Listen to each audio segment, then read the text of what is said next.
Behind the scenes with Why Watch That.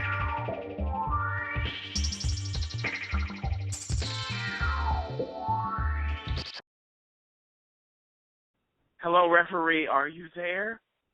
I'm here, Critic. Oh, my goodness. Okay, so you got my text last night. And I did. Now, wait a minute, though. Before you get into your spiel, and tell me about this, because you had the opportunity to see the premiere of the Knick, right, a Cinemax show. Yes, it's a Cinemax show that's coming out August 8th, and it is starring Clive Owen and directed by the not so retired Steven Soderbergh, so we don't know. Right. He's obviously not retired. But yeah, now, I have been waiting to see this, and I thought it was interesting that Cinemax got it because their previous shows, have not had this caliber of talent. So, and, here's my thing, though, before you get into it.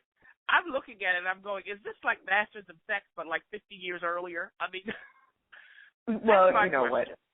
I don't know because I haven't seen Masters of Sex, but right. I can probably assume that is along that genre.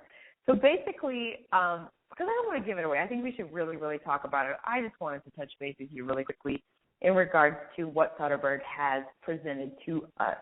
It basically takes place in the 1900s. It stars Clive Owen, who is this surgeon with an immense talent. But the first second of the episode is classic Steven Soderbergh. It's just you're like, whoa, this is for Cinemax. So this is not for the weak at heart. But in the first, couple of moments, you get a sense of who Clive Owen's character is. You think he's one person, but he's really another person. Like many of the, TV series, he's the anti-hero. He is definitely the antagonist, protagonist. It depends on what day you catch him on. And, of course, he has, without giving it away, he has many shortcomings. And we've talked about it before of what these possible, why are all these anti-heroes popping up all over the TV? He's the classic anti-hero. So in the first 10 minutes, something happens to his mentor, which is very graphic and very there in your face, to where he needs to now step into his place.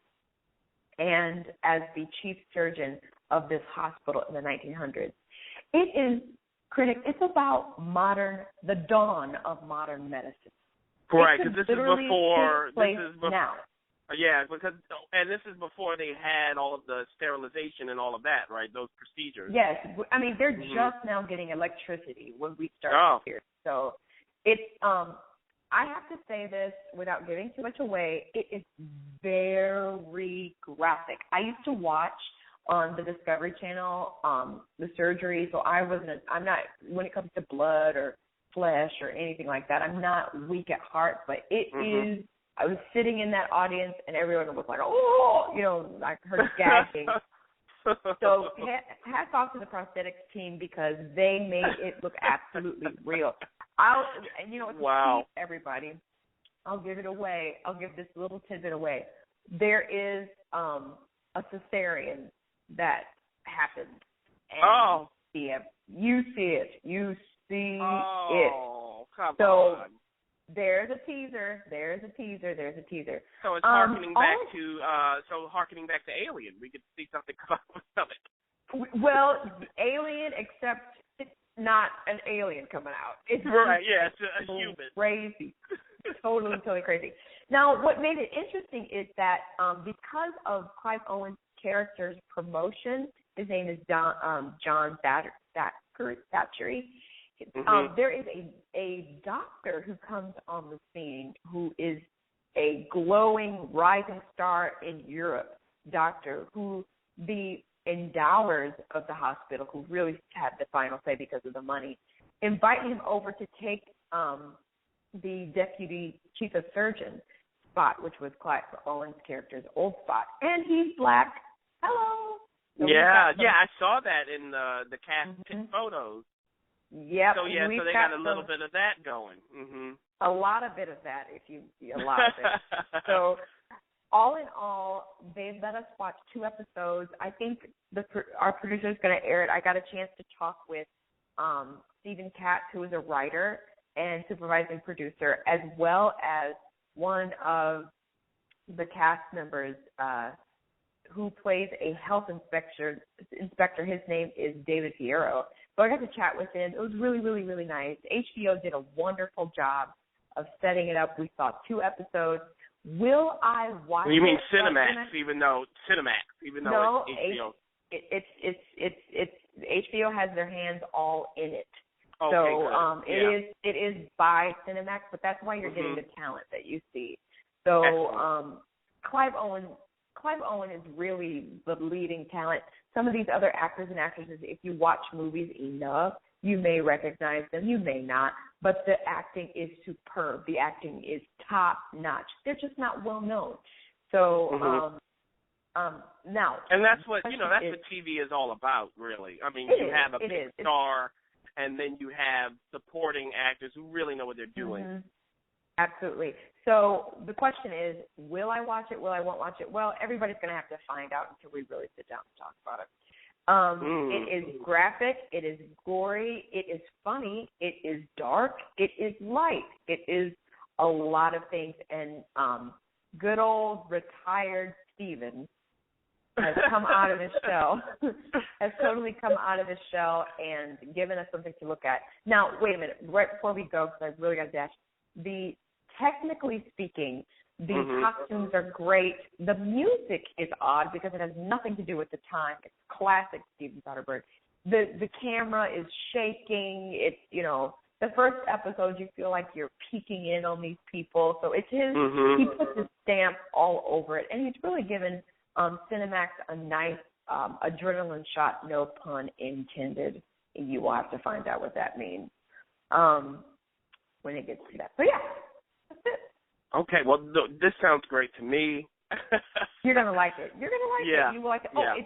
It's slow. It's slow. There's not a lot of action. It's like Rectify, except I think Rectify is better at it. But it is slow. The person I was with, she was like, oh, my gosh, is anything going to happen? I was like, it's exposition. It's 2 episodes. Right. So, yeah. Yeah, it's like The Leftovers, which just started. Same thing. So, so we'll see. We'll talk about this one again. I need to see it. Yeah, we will. I don't want to give it all away. Yeah, I'm going to sink my teeth into this one. You're going to like it. Okay, well, you have to run. I know that. And, it was great listening to this. I'm keeping this on my list based on what you should. Yeah. You totally should. And we'll see if we watch it or watch it not past episode 3. Yeah, now let me ask you this before we go. Sure. Are you interested in the 3rd episode? I am interested in the 3rd episode only because with the first 2, what it does is the first episode focused more on Clive Owen and his methods of madness, his dark secrets that he has, as well as incorporating a lot of the other characters to introduce. The 2nd episode really focuses on the African-American doctor who comes in. So what I have a feeling is going to happen is they're going to, have a focal point of each character. So you kind of want to know what's going on with it, as well as the Stephen Katz last night kind of let some things out of the bag. They've already signed up for an season 2. 2nd season, right. Season 2 is already in the bag. So it's definitely something that Cinemax likes. It's something that HBO likes. And it's something, obviously, the actors, who sign up on board, they like it as well. So I'm just excited to see what is going to happen next. Now, from there, will I watch it past episode 4 or 5? They're going to have to bring on a little action because Rectify is one separate entity. It works. It's got all the right ingredients, the right director, the right tone, right everything. This particular TV show, we're going to have to get going, which they say will happen. They say it gets pretty crazy, so we'll see. Okay. Mm-hmm. Well, thanks for that. I know, I've got to see this. That's all I would say. I've got to see this. Yeah, you do. You do. I'm sorry that I couldn't get another ticket, but we'll come on the next one together. All right. Sounds great. Well, you go ahead, and I will ponder this. Sink your teeth into it a little bit. All right, I'll catch you later. All right. I think you should watch the Knick because Soderbergh is at the top of his game. He's the most comfortable I think he's been in years. I think the cast is amazing. The writing is beautiful and dark and human, and you walk out exhausted and yet kind of enlivened by every episode. Awesome. Thank you so much. No problem. You should watch it because it's an incredibly fun and dramatic show. It's funny, it's scary, but also it's unbelievable if you think about it how little has changed in more than 100 years. And I think your viewers will love it. Check out the Why Watch That podcast at whywatchthat.com.